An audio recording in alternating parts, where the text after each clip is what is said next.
Polisi menegakkan hukum KUHP itu ada prosedur. Nah, prosedurnya mesti kita periksa. Pertama, ada nggak surat perintah? Baik Bapak Polisi, dengan segala hormat, tunjukkan mana surat perintah penangkapan saya.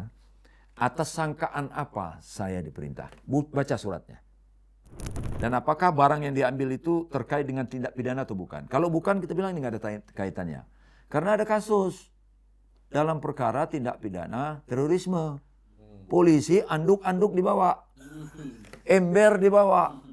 Apa hubungannya ember dengan terorisme? Kecuali kalau ember itu tempat naruh mesiu. Kalau meriksa HP tuh boleh nggak Bang polisi waktu ada razia gitu kan? Ada beberapa kasus tuh HP-nya diperiksa gitu tuh boleh nggak sih sebenarnya? Kalau seumpamanya ya dirazia kan kayak seumpamanya diperiksa HP atau diperiksa barang-barang yang kita punya, itu boleh gak kita sambil ngevideoin?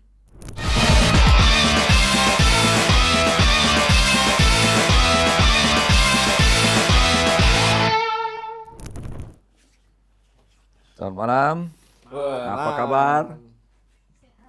Sehat Bang, dan sehat. Waras. saat berhadapan dengan polisi, jangan takut, jangan panik, tapi pahami dan mengertilah hak-hak kita. Karena itu yang akan menjadi dasar, yang akan menjadi landasan hukum bagi kita untuk tenang dalam menghadapi dan berurusan dengan polisi. Di kelas malam kali ini, kita akan belajar tentang bagaimana kita mengetahui dan melaksanakan secara bertanggung jawab hak-hak kita sebagai warga negara pada saat kita berurusan dengan polisi. Apakah sebagai saksi, apakah sebagai tersangka, atau saat dilakukan upaya paksa seperti penahanan atau penggeledahan. Biasanya kita dipanggil oleh polisi antara lain sebagai saksi dari suatu tindak pidana. Nah, yang pertama jangan panik, jangan takut, tetapi kita memang harus datang kalau dipanggil oleh polisi sebagai warga negara yang baik. Sebab panggilan polisi itu kalau kita tidak datang, kita bisa dipanggil paksa dan itu merepotkan. Oleh sebab itu, kita mesti tahu bagaimana jika kita dipanggil oleh polisi dan hak-hak kita dan yang mesti kita perjuangkan, kita pertanyakan. Kita komplain kalau ada masalah. Apa yang pertama yang mesti diketahui dan mesti kita sampaikan adalah surat panggilan. Jadi polisi itu harus memanggil kita sebagai saksi itu secara tertulis. Dalam undang-undang tidak ditentukan berapa lama, tapi dalam peraturan Kapolri yang berlaku selama ini itu 3 hari. 3 hari sebelum kita memberikan keterangan, surat harus sudah kita terima. Dan surat itu harus diperiksa kesohihannya, bahwa benar surat itu dari kepolisian yang membutuhkan keterangan kita. Kita pastikan ya. Yang kedua, kita berhak didampingi oleh penasihat hukum.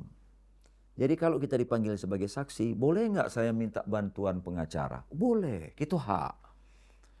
Pengacara itu hadirnya untuk apa? Untuk memastikan, menjaga hak-hak hukum kita tidak dilanggar.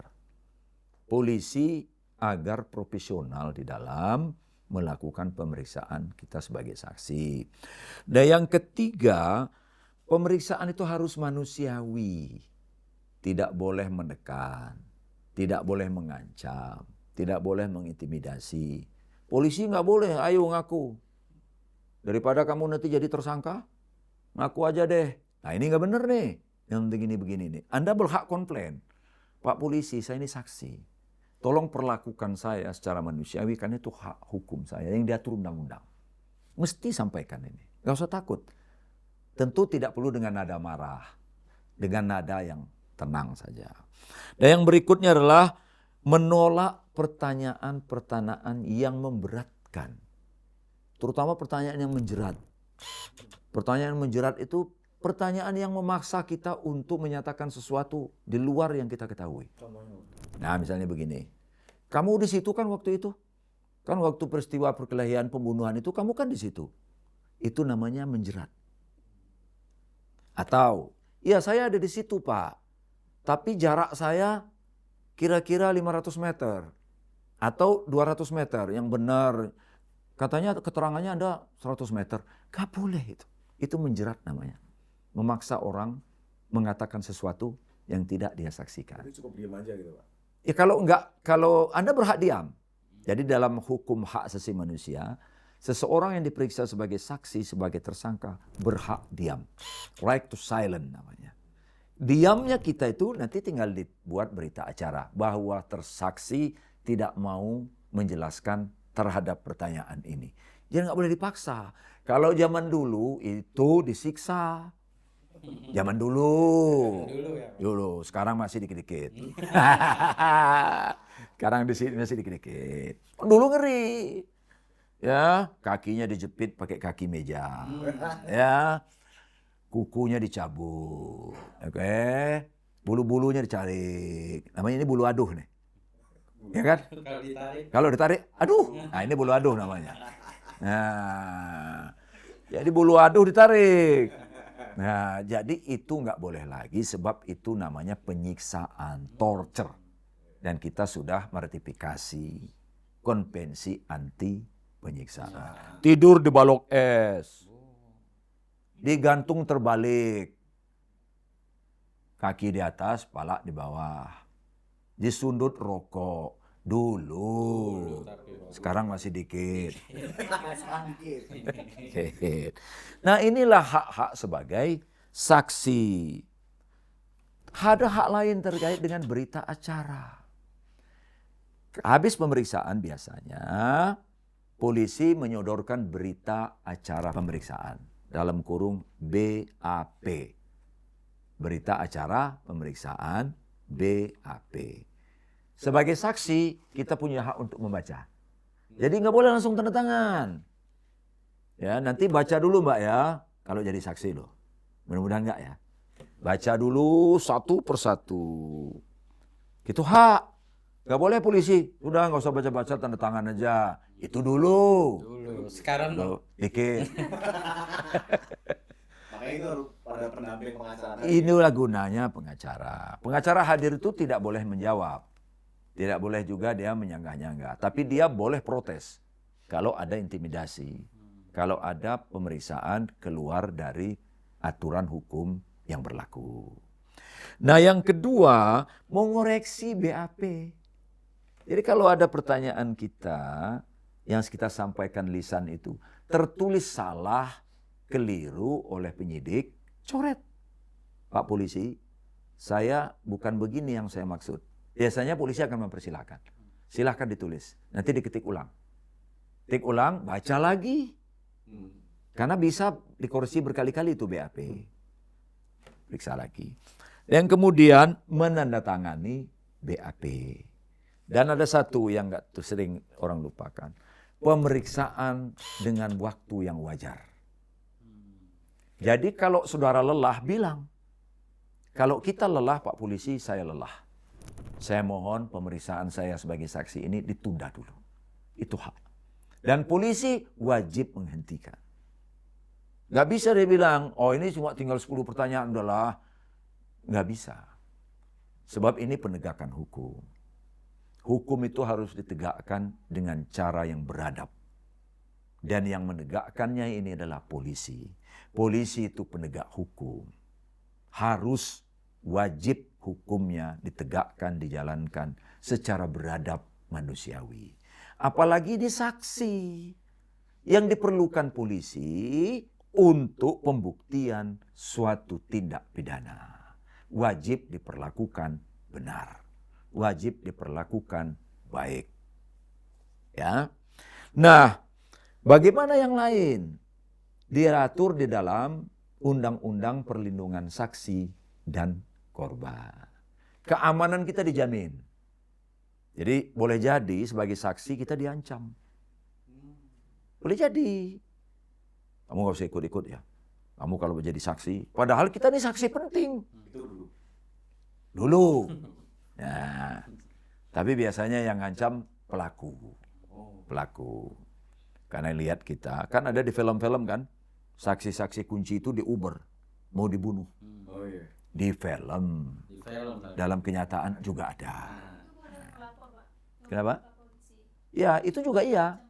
Yang melapor juga bisa. Yang melapor juga bisa. Nah, kemudian kerahasiaan identitas. Jadi kita sebagai saksi, siapapun di luar sana, berhak mengajukan permohonan kepada polisi. Tolong identitas saya dirahasiakan. Ke publik. Jadi jangan diumbar.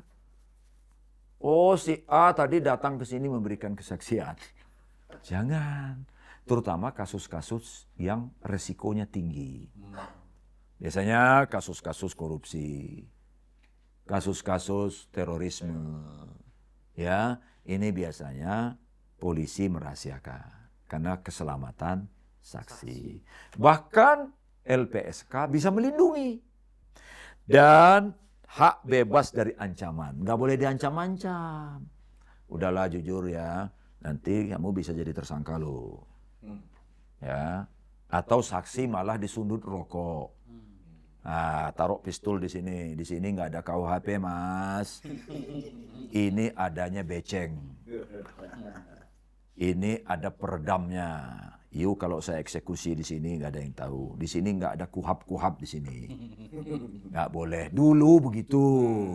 Sekarang nggak? Insya Allah nggak. Oh, Insya Allah nggak. Amin. Ya.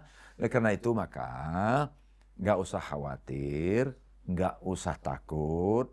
Kalau dipanggil sebagai saksi oleh polisi, harus datang, wajib hukumnya datang.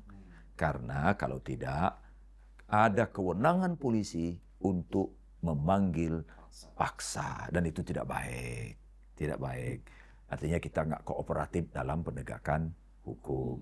Tetapi sekali lagi, hak-hak ini. Dan kepada bapak-bapak polisi di luar sana, ya kepada bapak-bapak polisi di luar sana, jadikanlah polisi, jadikanlah saksi itu sebagai bagian dari strategi upaya polisi melakukan penyidikan untuk membuat terang satu peristiwa.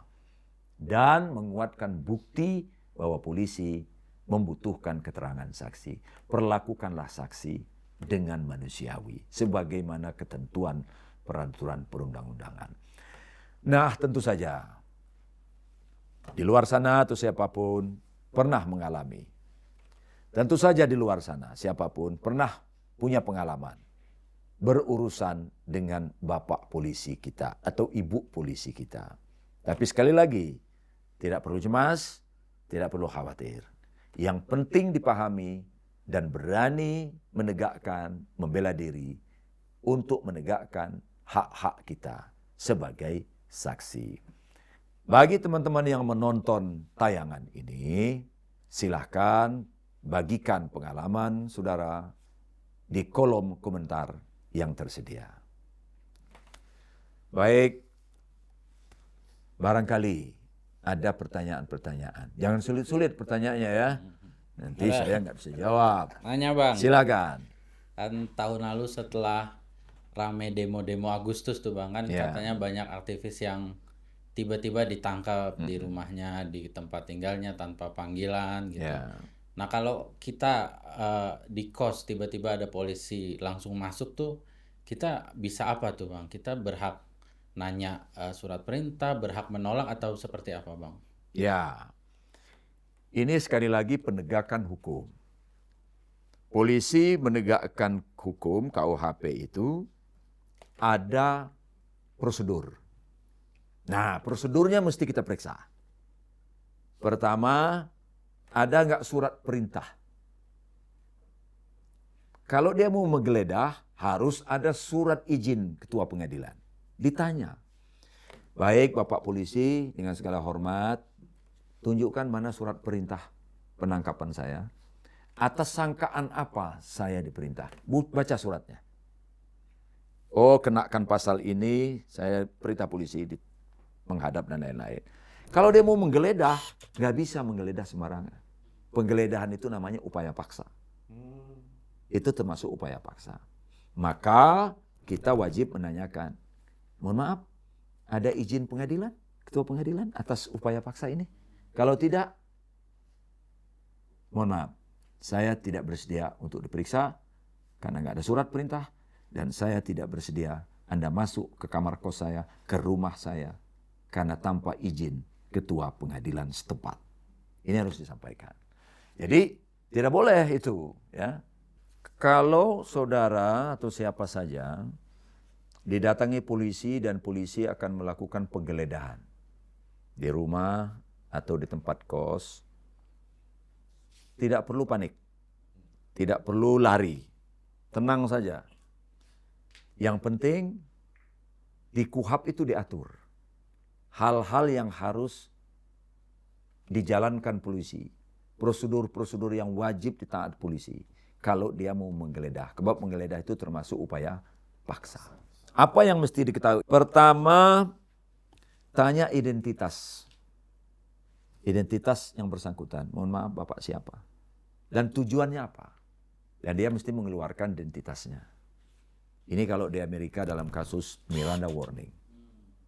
Miranda warning itu dia ditangkap, si Miranda inilah kepolisian bagian Arizona tanpa menyebutkan identitas.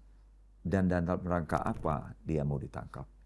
Jadi kemudian Mahkamah Agung Amerika memutuskan apa yang dilakukan kepolisian Arizona itu melanggar prinsip-prinsip manusiawi dalam penegakan hukum. Nah, jadi mesti dijelaskan apa identitasnya, siapa dia. Kemudian minta saksi.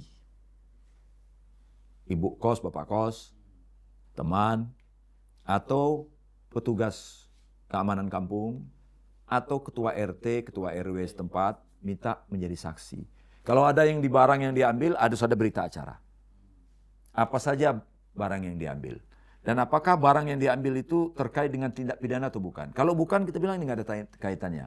Karena ada kasus dalam perkara tindak pidana terorisme. Polisi anduk-anduk dibawa. Ember dibawa. Apa hubungannya ember dengan terorisme? Kecuali kalau ember itu tempat naruh mesiu. Ya kan? Kecuali kalau anduk itu untuk membungkus bom. Kalau nggak ada kaitannya, mau kena dibawa untuk apa? Mau kena dibawa. Yang boleh disita adalah yang diduga menjadi bagian digunakan untuk suatu tindak pidana. Seperti itu barang bukti. Tapi kalau tidak, kita bilang nggak ada hubungannya. Tolong ini jangan dibawa. Ya. Jadi itu kita punya hak untuk minta saksi dan melakukan komplain. Catat dan rekam. Kalau bisa direkam proses itu. Apalagi sekarang sistem digital gini kan. Direkam aja prosesnya. Dan itu hak kita. Kemudian minta berita acara. Berita acara penyitaan. Berita acara penggeledahan. Di situ dijelaskan semua barang-barang yang dibawa. Anda berhak pegang satu. Dan yang satu dibawa oleh kepolisian. Jadi ini penting kita punya agar kita tahu apa yang menjadi hak kita dan polisi sadar, oh dia ngerti nih tentang hak-hak hukumnya sebagai orang yang sedang disidik, baik sebagai tersangka terutama maupun dia sebagai saksi dari suatu tindak pidana. Kalau nggak ada prosedur-prosedur itu atau prosedur yang tidak dipenuhi, apakah kita berhak menolak? Berhak menolak. Mohon maaf, Bapak Polisi, karena prosedur yang Anda tempuh tidak prosedural, saya tidak bersedia Anda menggeledah, Bapak Polisi menggeledah kediaman saya. Berhak menolak. Kalau dia maksa, ada mekanisme lapor ke Propam dan lain-lain. Mekanisme itu. Jadi apa yang kita miliki? Hak-hak hukum apa yang kita miliki yang mesti kita sampaikan kalau ada upaya paksa berupa penggeledahan. Saya tulis saja biar jelas ya. Satu, kita punya hak, ini hak hukum ya, hak hukum untuk menanyakan surat perintah. Surat perintah. Yang kedua, kalau dia mau menggeledah, kita wajib bertanya tentang izin ketua pengadilan negeri setempat. Berhak untuk mengajukan pertanyaan, adakah izin? Nah, yang ketiga ini antara lain, kita berhak, ya, dan berhak menolak kalau tidak prosedural. Nah, jadi dengan tahunya hak-hak ini, harapan kita antara tugas polisi sebagai penegak hukum dengan kita sebagai warga negara yang sedang dimintai menjadi bagian apakah sebagai saksi maupun digeledah, tahu kita hak-haknya, itu akan menghindarkan terjadi abuse of power. Penyalahgunaan di dalam penegakan hukum. Mungkin ada pertanyaan lain sebelum kita berlanjut. Silakan. Saya Bang, Ya. kalau seumpamanya saya dibilang bersalah, terus saya harus ditahan. Nah itu hak-hak apa aja yang saya harus berikan ke polisi? Ya, antara lain ya. Satu, harus ada surat perintah penahanan. Dan surat perintah penahanan itu jelas. Alasan penahanan apa, ditahan di mana. Surat perintah penahanan itu ditembuskan kepada keluarga atau kepada penasihat hukum. Yang kedua, punya hak untuk didampingi juga seperti tadi. Didampingi oleh pengacara. Ya. Kemudian selama ditahan, berhak untuk dikunjungi oleh rohaniawan. Berhak untuk dijamin kesehatannya. Berhak untuk tidak ditahan di tempat yang tidak manusiawi. Misal, jelas ruangannya itu 3x4 atau 4x4 yang hanya manusiawi kalau dihuni oleh 3-4 orang. Dijejali oleh 10 orang, ini nggak boleh. Itu kategorinya penahanan yang tidak manusiawi. Ya. Boleh komplain. Boleh komplain. Kita bisa komplain. Boleh saya nggak mau, saya mau ditahan, tapi saya nggak mau masukkan ke sini. Karena ini jumlahnya melebihi. Itu disebut overcrowding. Jelas tidak mungkin. Atau ini usianya masih remaja, di atas 18 tahun. Disatukan dengan narapidana atau tahanan-tahanan kelas berat perbuatannya itu. Nah, ini tidak boleh juga. Dia mesti harus ditahan di tempat yang tidak punya kemungkinan dia mendapatkan pendidikan. Mohon maaf ini ya, pengajaran yang negatif. Karena ada istilah ya, penjara atau lembaga pemasyarakatan itu sekolah tinggi ilmu kejahatan. Nah, ada istilah itu karena ada yang masuk mencuri ayam, tambah ilmunya, keluar dia, masuk lagi mencuri sepeda motor. Ditanya, di mana kamu belajar? Di dalam. Naik kasta. Naik kasta. Jadi itu kalau penahanan mesti harus ada prosedur-prosedur yang harus dipenuhi polisi untuk menahan orang. Sebab menahan itu sesungguhnya upaya terakhir, bukan yang pertama. Cuma polisi kita dulu senang nahan. Sekarang masih juga. Nah, dikit-dikit menahan, dikit. Padahal menahan itu di konvensi internasional dalam human right principle itu upaya paksa terakhir. Dengan cukup alasan. Kalau di kita itu kan khawatir melarikan diri, menghilangkan barang bukti, mengulangi perbuatan. Nah, ini yang disebut dengan alasan material. Tapi dalam proses hukum di kita nggak pernah dibuktikan. Nah, di pengadilan-pengadilan negara lain, ya Belanda misalnya, ini ada namanya hakim penilai. Hakim penguji kelayakan permohonan penyidik orang ditahan atau tidak.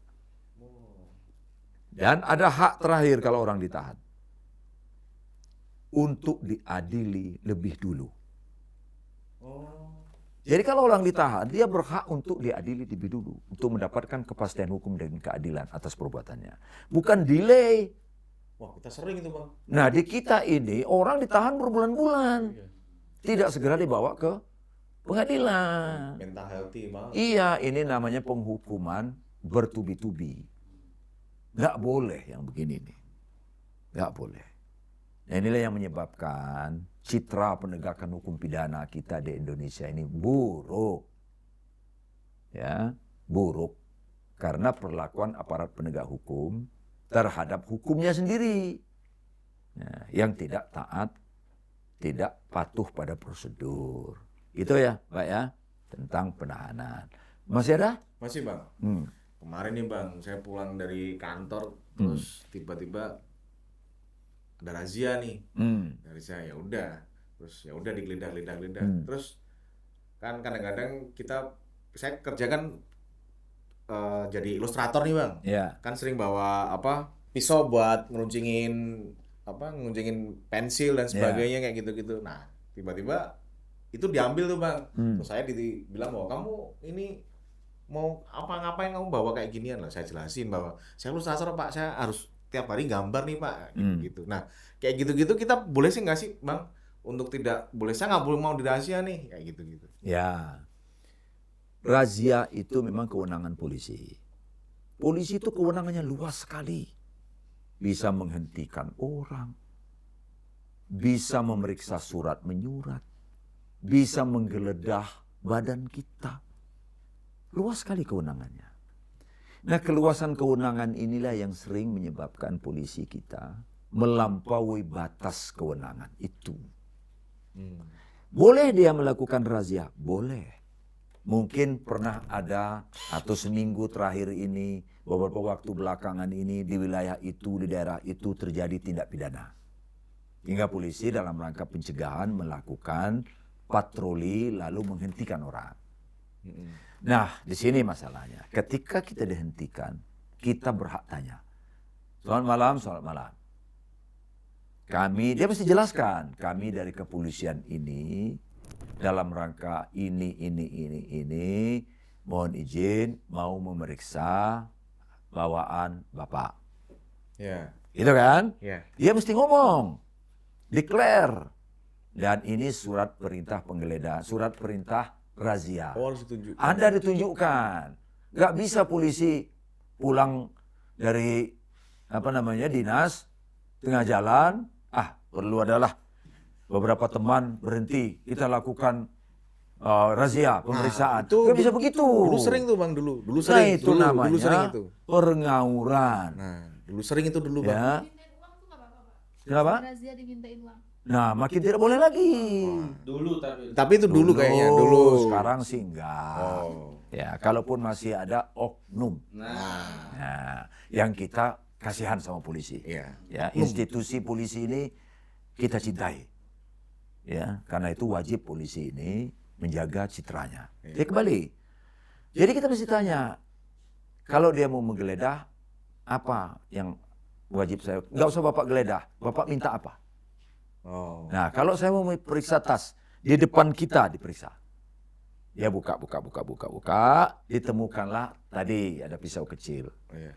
Asal penjelasan kita masuk akal, dan memang relevan dengan pekerjaan, mestinya polisi nggak menyita itu. Karena pisau kecil misalnya kan, relevan dengan pekerjaan. Tapi kalau pekerjaannya itu untuk meruncingin pensil yang dibawa celurit, tidak lazim, pasti disita oleh polisi. Kena undang-undang darurat. Ya, tahun 51. Jadi polisi bisa berwenang menyita senjata tajam yang dibawa-bawa. Karena tidak ada kaitannya dengan pekerjaan yang kita jalani. Tetapi penting setiap kita diperiksa apalagi malam hari untuk tetap menggunakan hak-hak hukum kita dan bertanya secara prosedural. Ya, agar polisi terjaga juga dari kemungkinan melakukan pelanggaran dan kita juga tercegah dari kemungkinan dilanggar hak-hak kita. Ini penting. Saudara? Kalau meriksa HP tuh boleh nggak Bang polisi waktu ada razia gitu kan? Ada beberapa kasus tuh HP-nya diperiksa gitu tuh boleh nggak sih sebenarnya? Saya katakan tadi, polisi itu bisa meriksa apa saja. Tetapi dia mesti tahu batas. Sebab di dalam HP itu ada privasi-privasi orang. Tinggal ditanya, Bapak memerlukan apa? Ini saya bukakan. Ya, ini saya bukakan. Boleh, boleh. Sebab itu kan properti kita. Nggak boleh dia main sita aja. Nggak ambil aja. Itu namanya sewenang-wenang. Sewenang-wenang. Nggak boleh dilakukan.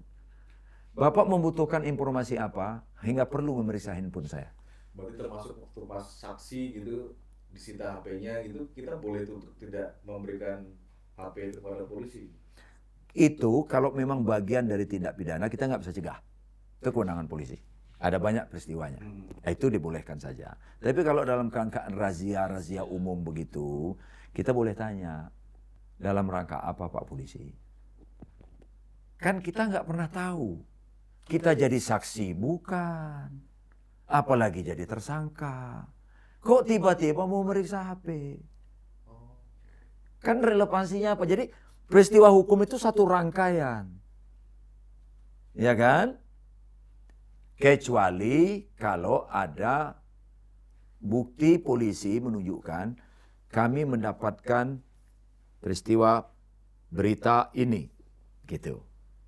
Ada penyebaran informasi tentang ajakan melakukan pengerusakan.